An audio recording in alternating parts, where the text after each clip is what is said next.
radio.co सुनो कान लगा के। आखिर 90 से मैं हूँ विशाल और आज हमें किदवई नगर के ईएसआई हॉस्पिटल में बिल्कुल यहाँ पर लोगों को टीबी के बारे में विस्तृत जानकारियाँ जो होंगी आज मिलेंगी।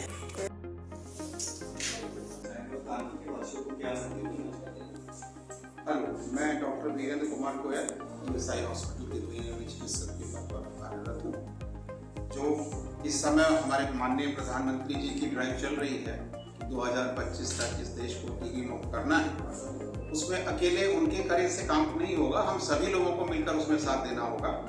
और उसके सबसे पहले ज़रूरी है कि जो टीबी के रोगी हैं उनकी पहचान की जाए ताकि उनका प्रॉपर इलाज कराया जा सके। इलाज सारे सरकारी अस्पतालों में मुफ्त में उपलब्ध है। हम लोगों का केवल प्रयास ये होना चाहिए कि जो भी मरीज हैं उनका हम लोग डायग्नोसिस कर सकें, और ये सब बहुत आसान है।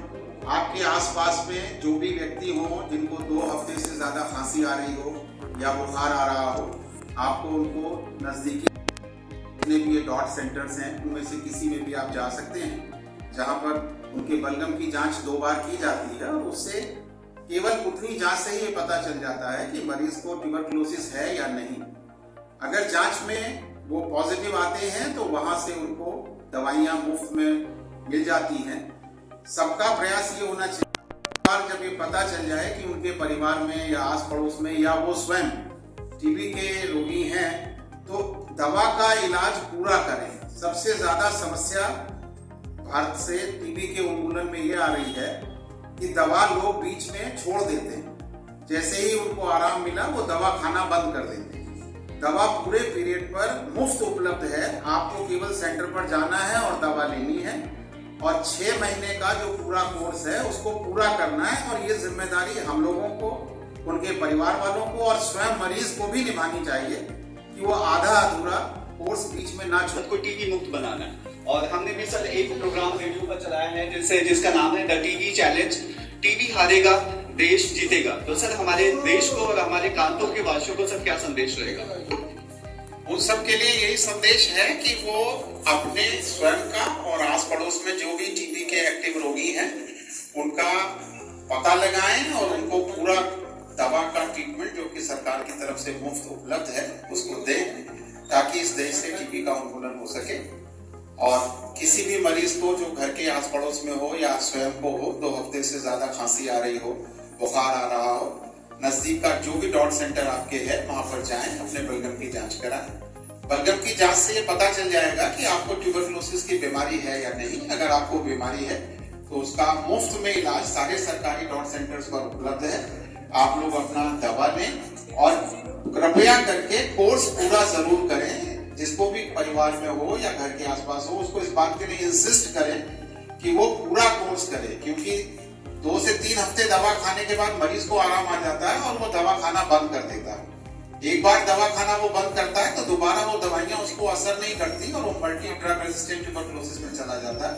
तो वो अपने लिए तो खतरा पैदा करता ही है, साथ में समाज के लिए भी बहुत खतरा पैदा करता है। अगर वो किसी दूसरे मरीज को बीमारी फैलाएगा तो उसको भी मल्टी ड्रग रेजिस्टेंट ट्यूबरकुलोसिस ही मिलेगी, जिसको दोबारा इन्फेक्शन हो रहा है जबकि उसकी कोई गलती नहीं है। तो सभी मरीज अपना कोर्स पूरा करें, ये जिम्मेदारी हमारी, समाज की और मरीज की स्वयं की है। वो आधा अधूरा इलाज बीच में ना छोड़े, और अगर सब लोग मिलकर प्रयास करेंगे तो निश्चित रूप से इस देश से ट्यूबरकुलोसिस का उन्मूलन होगा और हम लोग जीतेंगे। जिस तरह से हम लोगों ने पोलियो के लिए करके दिखाया, टीबी के लिए भी हम लोग बिल्कुल उसी तरह से कर दिखाएंगे। सर कोविड के लिए? कोविड देखिए, आजकल दोबारा से कोविड का खतरा देश पर मंडरा रहा है, क्योंकि देश के आसपास नॉर्थ ईस्ट में और चाइना में कोविड के केस बहुत तेजी से बढ़ रहे हैं। तो हम लोगों के देश पर भी हालांकि अभी शुरुआत नहीं हुई है, लेकिन उम्मीद की जा रही है कि अगले आने वाले 40 दिनों के अंदर देश में कोरोना की चौथी लहर आ सकती है। लेकिन हम सब कुछ मामलों में थोड़े भाग्यशाली हैं, क्योंकि हमारे यहाँ देश में कोरोना का टीकाकरण काफी बृहद स्केल पर हो चुका है और हम लोगों में से लगभग सब ने कोरोना की 2 डोजेस लगवा ली हैं। और इसी तरह से हम लोगों में नेचुरल इन्फेक्शन भी एक बार सभी को या 2 बार हो चुका है। तो नेचुरल इम्यूनिटी प्लस टीकाकरण की इम्यूनिटी हम लोगों के शरीर में मौजूद है।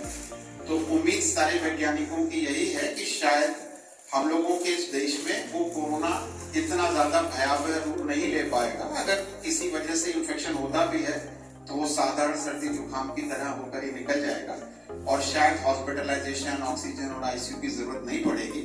लेकिन फिर भी बावजूद इस सबके भी हमको उससे बचाव करने के सारे जो भी प्रिकॉशंस के नियम बनाए गए हैं उनको फॉलो जरूर करना है ताकि हम उसको होने से रोक सकें। और बहुत आसान चीजें हैं।